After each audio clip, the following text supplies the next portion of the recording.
Hi friends, welcome to our channel SS life fuel. ఈరోజు నేనేం చేసుకుంటున్నానంటే మా పిన్ని బాబాయ్ అయితే వచ్చారు. వాళ్ళ కోసం అని చెప్పి నేను ముందుగా టిఫిన్ పొంగలి వడ అయితే చేసుకుందామని చెప్పేసి ఇలా మినపప్పు అయితే నానబెట్టుకుంటున్నాను. చూడండి, మినపప్పుని ఇలా వాటర్లో పోసి ఒకసారి అలా కడిగేసుకొని 3 to 4 hours దాకా నానబెట్టుకుంటే మనకి మినపప్పు అనేది తొందరగా నానిపోతుంది. నెక్స్ట్ ఏంటంటే నేను బయట ఈ మినపప్పు నానేలో ముగ్గు వేసేసి వద్దామని చెప్పేసి బయటికి వెళ్ళి ఇలా ముగ్గు అయితే వేసుకుంటున్నానండి. మనకి ఇంటికి అందం ముగ్గే కదండి.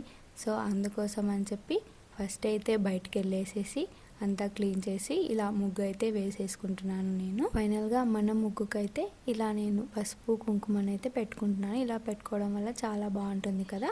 నెక్స్ట్ నేనైతే పొంగల్ కోసం అని చెప్పి 1.5 గ్లాస్ పెసరపప్పుని, నెక్స్ట్ 1 గ్లాస్ బియ్యం అయితే తీసుకొని, ఇవి మన రేషన్ బియ్యమే అండి, వీటిని తీసుకొని ఇలా వాటర్ పోసి కడిగేసుకుంటున్నాను. ఇలా చూడండి, ఇలా కడిగేసుకొని ఒక 1 hour మనం నాననివ్వాలండి. అప్పుడే మనకి పొంగలి అనేది బాగా వస్తుంది. నెక్స్ట్ ప్యాన్ పెట్టుకొని నేను గీని అయితే వేసుకున్నాను.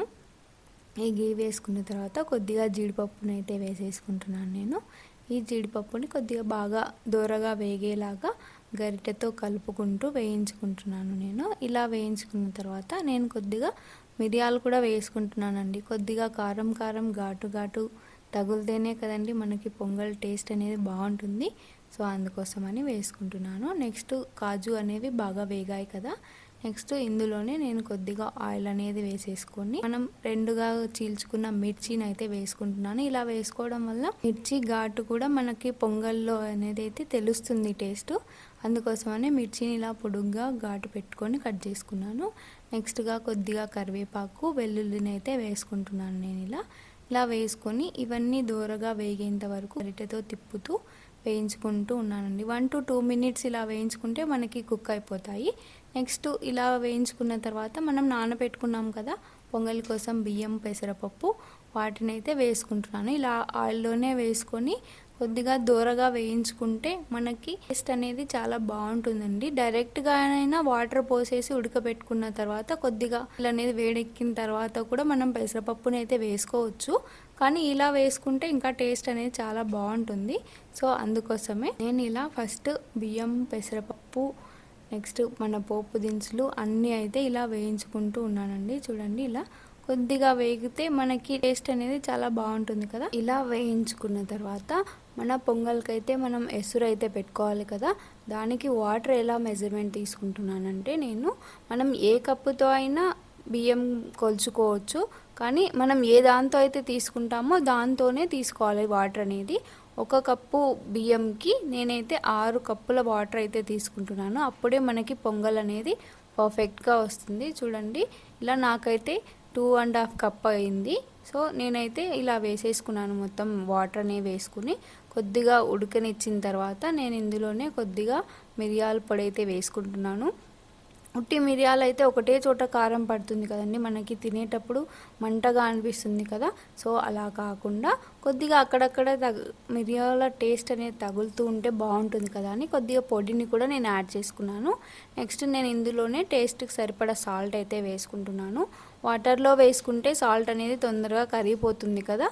సో అందుకోసమని నేను ఇలా వాటర్లో అయితే వేసేసుకొని అలా కలిపేసుకుంటున్నాను. ఇలా కలుపుకున్న తర్వాత నెక్స్ట్ కుక్కర్ని అయితే మూసేసుకుంటున్నాను. ఇలా మూసుకొని నేను ఒక 3 to 4 విజిల్స్ వచ్చేంత వరకు పెట్టుకుంటున్నానండి. అప్పుడే మనకైతే పొంగలి పర్ఫెక్ట్గా కుక్ అవుతుంది.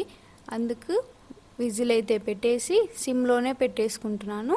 చూడండి, ఇలా సిమ్లోనే పెట్టేసుకొని 3 to 4 విజిల్స్ అయితే రానిచ్చుకుంటున్నాను నేను. ఇప్పుడు పొంగల్ అయితే రెడీ అయిపోతుంది కదా.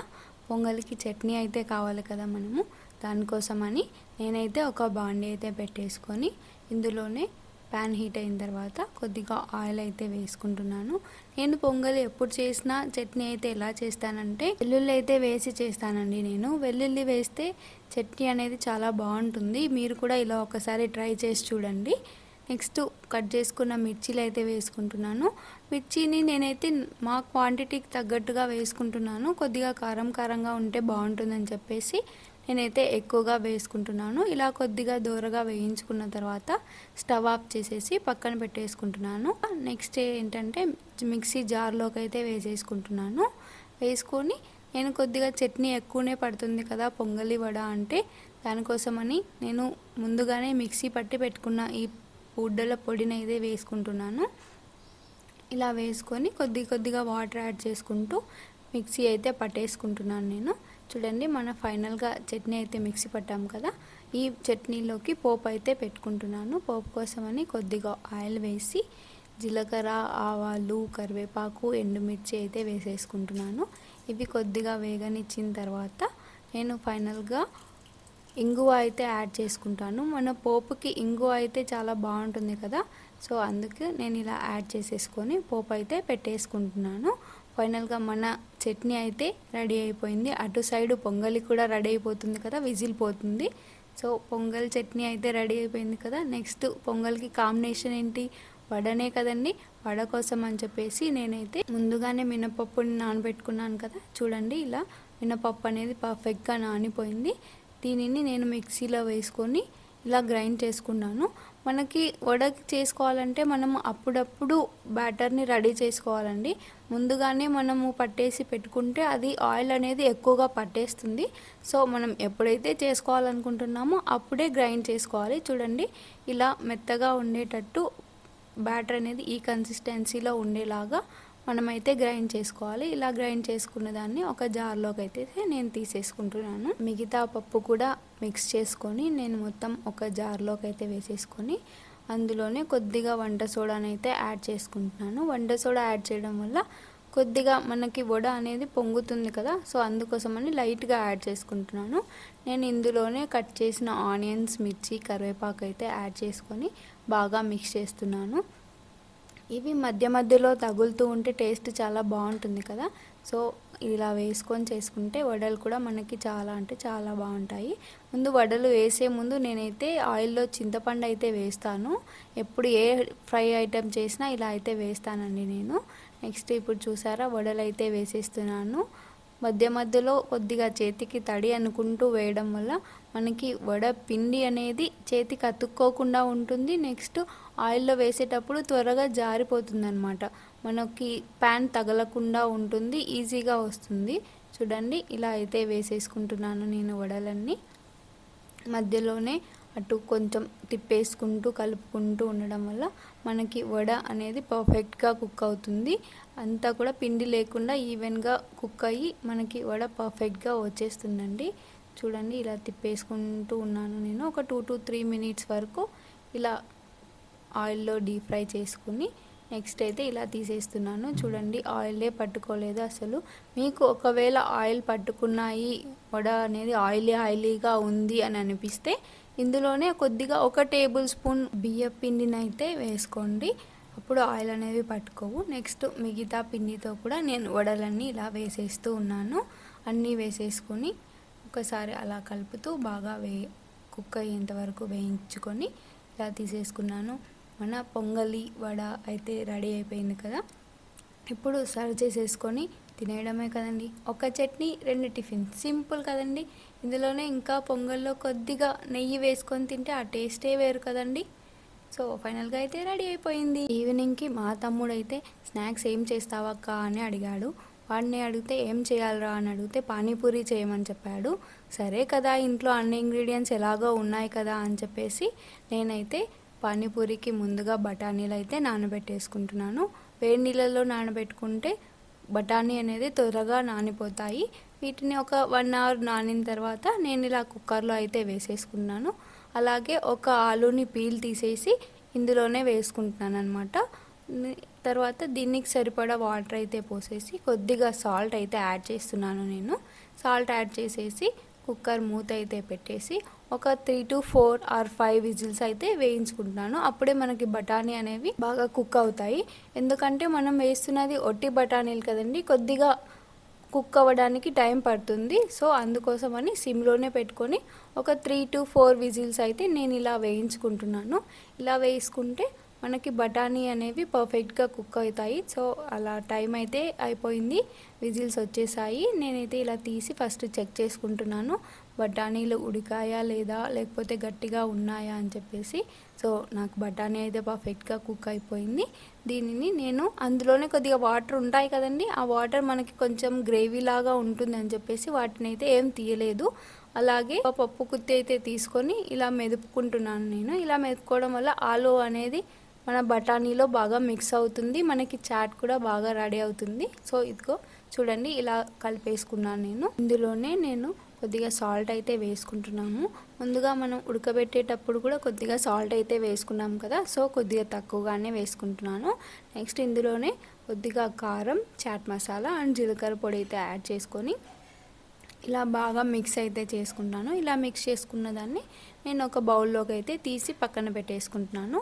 నెక్స్ట్ పానీపూరికి పానీ కావాలి కదా, సో నేనైతే ఇది ముందుగానే తెచ్చి పెట్టుకున్నాను. పానీపూరి మిక్స్ అనేది ఒక 1 లీటర్ వాటర్కి 1 టేబుల్ స్పూన్ అయితే సరిపోతుందండి. దీనిలోనే నేను కొద్దిగా టమాటో కెచప్ అయితే యూజ్ చేస్తున్నాను. ఇది వాడడం వల్ల టేస్ట్ అనేది చాలా బాగుంటుంది. మీరు కూడా ఒకసారి ఇలా ట్రై చేయండి. నెక్స్ట్ ఇందులోనే కొద్దిగా చిటికెడు చాట్ మసాలా అండ్ సాల్ట్ అయితే యాడ్ చేసుకొని 1 లీటర్ వాటర్ అయితే వేసేసుకుంటున్నాను. వాటర్ వేసుకొని బాగా మిక్స్ చేసుకుంటున్నాను. ఇలా మిక్స్ చేసుకొని ఒకసారి టేస్ట్ అయితే చూసేసాను, నాకు పర్ఫెక్ట్గా సరిపోయింది. నెక్స్ట్ పూరీ కావాలి కదా, పూరీ కోసం అని చెప్పేసి ప్యాన్ పెట్టేసి ప్యాన్లో ఆయిల్ అయితే వేసేసుకుంటున్నాను. ఆయిల్ హీట్ అయిన తర్వాత నాకు పూరీలు అయితే ఇవి మనకి బయట అవైలబుల్గా ఉన్నాయండి, మార్కెట్లో రెడీమేడ్ పూరీస్ అనేవి దొరుకుతున్నాయి. మనం ఇంట్లో చేసుకోవాలంటే చాలా పెద్ద ప్రాసెస్ కదండి. పానీపూరి అంటే మళ్ళీ పిండి నానబెట్టాలి, ఒత్తుకోవాలి, వేయించుకోవాలి, అవి పూరి పర్ఫెక్ట్గా రావాలి కదా, ఇంత టైం ఉంది కదండి. సో అలా కాకుండా ఇలా మార్కెట్లో దొరుకుతాయి కదా, చిటికలో తెచ్చేసుకోవడం, ఇలా వేయించుకోవడము, పానీ ప్లస్ చాట్ రెడీ చేసుకోవడం, పానీపూరి తినేయడమే కదండి. ఇలా చేసుకుంటే చాలా ఈజీ. నెక్స్ట్ విసుగు ఉండదు కదండి, మనకి త్వరగా అయిపోతుంది. పిల్లలు ఎన్నిసార్లు అడిగినా మనం చేసి పెట్టవచ్చు కదా. సో ఇలా అయితే పూరీలు అయితే వేసేసుకొని నేను వేయించుకుంటున్నాను. ఇలా వేయించుకున్న వాటిని ఒక ప్లేట్లోకి అయితే వేసేసుకుంటున్నానండి. చూడండి మాకు సరిపడా పూరీలు అయితే నేనైతే వేయించుకుంటున్నాను. నేను చిన్న బాండి పెట్టుకున్నాను. సో పూరీలు ఎక్కువగా వేసుకుంటే మనకి వేయించుకోవడానికి టైం పడుతుంది కదా, మాడిపోతాయి అవి. సో అందుకోసం కొన్ని వేసుకొని వేయించుకుంటున్నాను నేను. ఇలా పూరీలు అయితే వేయించేసుకున్నాను. నెక్స్ట్ పూరీలోకి ఆనియన్స్ అయితే కావాలి కదా. ఇప్పుడు మా తమ్ముడు అయితే మధ్యలో వచ్చేసి అక్క నేనేమైనా చేస్తాను అని అంటే, సరేలే వచ్చాడు కదా అని చెప్పేసి ఆనియన్స్ అయితే కట్ చేసి ఇలా చాపర్లో అయితే వేసిచ్చాను. వాడైతే ఇలా చాప్ చేసేస్తున్నాడండి. పిల్లల్ని కూడా అప్పుడప్పుడు మనం చేసే పనులలో ఇన్వాల్వ్ చేస్తూ ఉంటే వాళ్ళకి తెలుస్తుంది కదండి, ఏం చేస్తున్నారు, ఎలా చేస్తున్నారు, ఏ వంటను ఎలా ప్రిపేర్ చేస్తున్నారు అని చెప్పేసి. సో మీరు కూడా మీ పిల్లల్ని మరి పెద్ద పనులు అయితే వద్దండి, కొంచెం చిన్న పనులు వాళ్ళకి అలవాటు చేస్తూ ఉంటే వాళ్ళకి కొంచెం హ్యాపీనెస్ అనేది వస్తుంది కదా. సో నేనైతే మా తమ్ముడు ఇలా పని చెప్పేశాను, వాడైతే నవ్వుకుంటూ చేస్తూ ఉన్నాడు. వాళ్ళ బావ అయితే వీడియో తీస్తూ ఉన్నాడని చెప్పేసి నవ్వుతున్నాడండి. ఫైనల్గా అయితే మా పానీపూరి కోసం అన్నీ అయితే రెడీ చేసేసుకున్నాము అండి. చాట్, ఆనియన్స్, మిక్చరు, పానీ అన్నీ అయితే రెడీ చేసుకున్నాము. ముందుగా మేమైతే ఎవరికి తెలియకుండా ఒక రౌండ్ అయితే వేసేసాము. చూడండి మేమిద్దరమే హోల్స్ చేసేసుకొని అన్నీ పెట్టేసుకొని ఒక రౌండ్ వేసుకొని తినేస్తున్నాము. ఫైనల్గా మళ్ళీ అందరితో పాటు కలిసి మళ్ళీ ఇంకో రౌండ్ వేసాం కదా. సో పానీపూరి అంటే ఎవరికి ఇష్టం ఉండదండి. చూడండి ఇలా వేసేసుకొని ఫ్యామిలీతో పాటు ఇలా సరదాగా గడుపుతూ ఉంటే ఆ క్షణాలే వేరు కదండి. మీరు కూడా ఇలా తింటూ ఉంటారా? ఎవరికి తెలియకుండా ఒక రౌండ్ మనం తినేసి తర్వాత మళ్ళీ అందరితో పాటు తినేయడం. మీరు కూడా ఎంతమంది ఇలా తింటారో నాకు కామెంట్ చేయండి. మా సాయంత్రం అయితే ఇలా అతిథులతో సరదాగా గడిచిపోయిందండి. ఈ వీడియో కనుక మీకు నచ్చినట్లయితే లైక్ చేయండి, షేర్ చేయండి, సబ్స్క్రైబ్ చేయండి. Thank you for the watching.